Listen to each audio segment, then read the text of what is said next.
இது beach view ஸ்டேங்க. ஒவ்வொரு single room அப்படி கண்ணாடி மாதிரி இருக்குது பாருங்க. கண்ணாடி மாதிரி இருக்குல்ல, இதுக்குள்ளே பெட் இருக்குங்களா.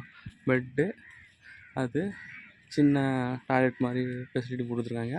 ஃபுல் ஏசி, ஃபுல்லாக கண்ணாடி. உள்ளே இருந்து படுத்துக்கிட்டு பார்த்தாலே நம்ம பீச் தெரியுது பாருங்க. கிட்டத்தட்ட ஒரு 50 மீட்டருக்குள்ளே தான் இருக்குது. இது ஒவ்வொருத்தருக்கும் ஒரு இண்டிவிஜுவல் ரூம் கொடுத்துருக்காங்க. பீச் வியூ ரெஸ்டாரண்ட் மாதிரி சின்ன கேப்சூல் ரூம்னு சொல்லுவாங்க. அந்த ரூமு பெட்டு தனியாக ஏசி ப்ரொவைட் பண்ணியிருக்காங்க. பக்கத்தில் இங்கேருந்து ஒரு 10-20 மீட்டர் தான் இருக்குது. அதுக்குள்ளே பீச் இருக்குது.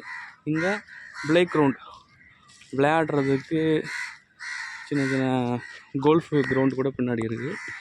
இப்போ பாருங்கள், இப்போ தான் கொஞ்சம் ப்ளே கிரவுண்ட் ரெடி பண்ணிகிட்ருக்கீங்க.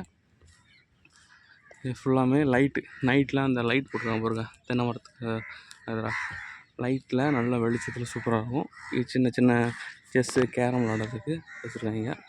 அப்புறம் பார்ட்டி ஹால் மாதிரியும் ஒன்று வச்சுருக்காங்க. அங்கே ரெஸ்டாரண்ட்டு சாப்பாடு எதுவும் ஆர்டர் பண்ணணும்னா பண்ணிக்கலாம். இது மகாபலிபுரம் பீச். இந்த டெம்பிள் இருக்குல்ல, அது பக்கத்துலேயே தான் இருக்குது. வாக்கபிள் டிஸ்டன்ஸ் தான். இதுதான் ரெடி பண்ணிகிட்ருக்காங்க. சூப்பராக இருக்குங்க. நைட்டு ஸ்டே பண்ணீங்கன்னு வைங்களேன், அப்படியே பீச் பக்கத்துலேயே தூங்குற மாதிரி வித் ஏசி காற்றோட. பீச் காற்று நல்லாயிருக்கும், ஏசி காற்றோட தூங்குற மாதிரி சூப்பராக இருக்கும். இங்கே ரெஸ்டாரண்ட்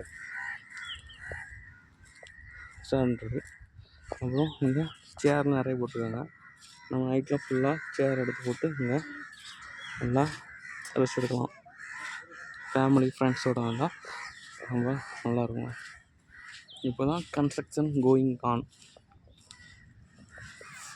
ஃபினிஷ் பண்ணதுக்கு வரும், இன்னும் நல்லாயிருக்கும்.